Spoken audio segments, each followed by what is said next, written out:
If you can get users to engage, you can actually increase conversions because they're going to feel like you're personalizing the entire experience for them. I tend to focus more on the monetization side of things because I feel like, especially for subscription apps, that drives engagement. Do you have any counter to that? I do actually, and Good. I understand that monetization, revenue, all these things are important, and especially if you're an early stage and you're looking to make sure you continue to get that funding. However, over time, and as you decide to scale your app and your subscriptions and whatever the business model is, it's going to get more expensive to acquire users as the audience broadens and you get out of the niche spot of where you are to a more general population. This is where retention comes into play. You have keep them engaged, turn them into loyalists versus trying to find new folks, trying to acquire different types of users. What are some low hanging fruit, Almar, that you feel like most apps can adopt when it comes to helping them increase the engagement and likelihood that people will not churn? It's creating that relationship from day one. The moment they raise their hand and they show interest in what it is that you are proposing to them, you should just go out there and making sure that you create that. And whether it be they click on an ad or they've actually downloaded and you know that they have it installed, don't let it sit there. Mm. Drive that engagement. Create that relationship. Start showing them the features that matter. Onboarding is a huge one. Figure out the best channels to use. Figure out the best way to engage with those customers and get them using the app. The hardest thing to kind of fix is the trial to sub ratio. I downloaded a to-do list app. I see the paywall, and then I see a dashboard with no to-dos, no nothing. Why don't you get me to add a to-do? Or what Clear does really well, the Clear to-do list app, is like get you to engage right off the bat and show you like, hey, swipe to delete, swipe left or right to hit it to do. So lead the user down the path of that first thing you want them to do. Yeah, and it could be done in a number of ways. Push notifications usually come right out of the box with most messaging platforms. If not, Hmm. build it into the app itself because, contextual messaging, depending on the type of service that you're trying to promote, makes a ton of sense. It's going to be difficult to if your monetization pieces are 3 or 4 clicks down just because that's the way the thing is designed.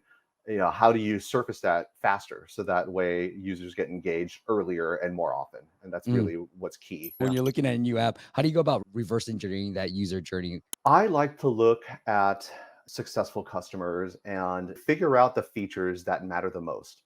Especially if the app has been out for a while, you're going to have this kind of influx of folks that come into the beginning. And let's say you're going from a trial to conversion, you want to increase that conversion KPI. What are those users doing during that trial stage? What features are they clicking on? What is getting them, to do things, outside of just making sure that they come back into the app. And this is something that we learned at Philo, actually, where all we had to do was make sure that once they downloaded the app, it was a 7-day trial. Once they download the app, we got them to come back and at least watch one thing.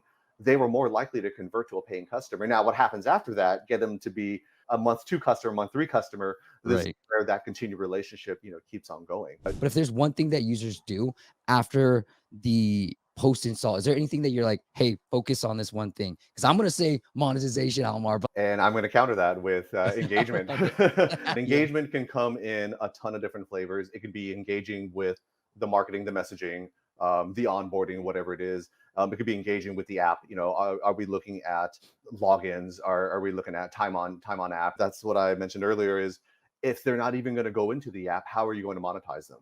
Right. And how do we also sustain that? Part of monetization is engaging your users. It actually does help. We talked to the Headway PM, Yeva, last week, and she was talking about that if you can get users to engage, you can actually increase conversions because they're going to feel like you're personalizing the entire experience for them. There was a session yesterday at AGS where we talked about personalization being a little bit too creepy, but if it's done right, then you are creating that relationship with your customers. And I think if it's done meaningfully and with purpose, then I don't think customers are going to find it creepy at all. If anything, they're going to be like, oh, hey, thanks. I did leave that in my cart and I wasn't meaning to buy that Mm. later. So I'm glad you brought that back. Can you think of other like simple things we can add that you found will actually help reduce churn? As simple as reminding folks that you're still there and nudging. And this works really, really well when it comes to customers that have been around.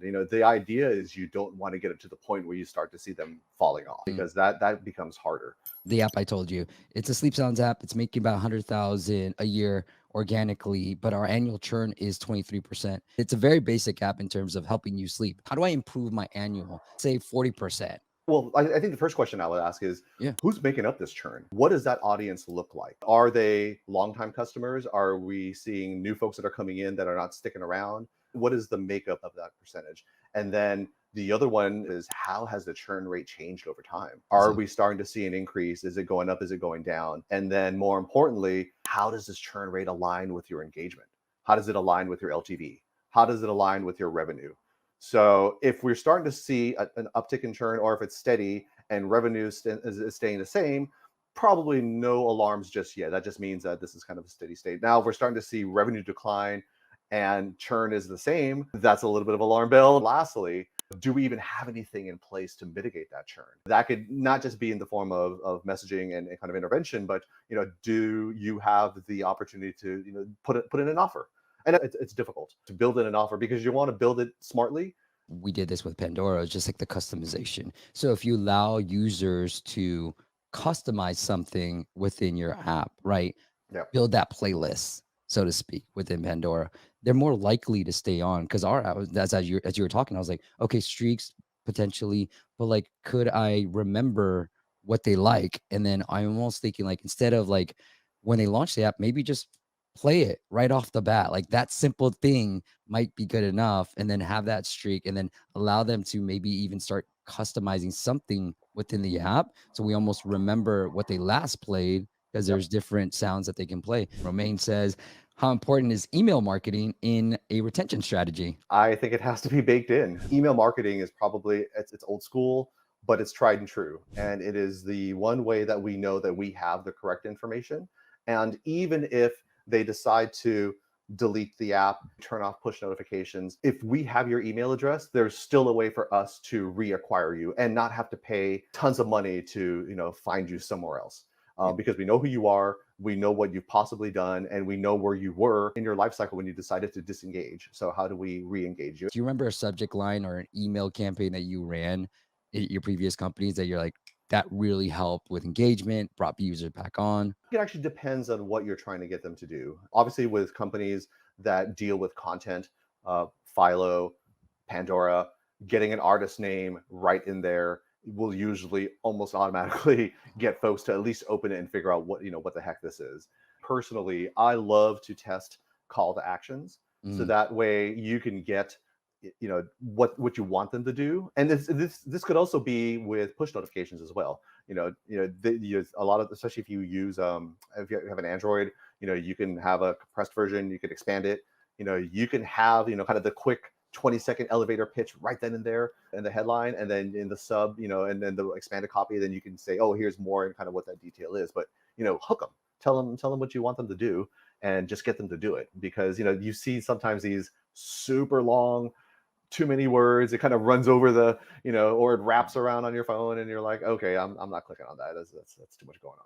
yeah. And the last email subject line that tends to work really well are a couple of things. One, do you hate me? Right. If you're trying to engage. And then two, you're not alone. Those will always get you good open rates. And then Romaine says, active campaign is more expensive. What would you say is better and why? Do you have a favorite email?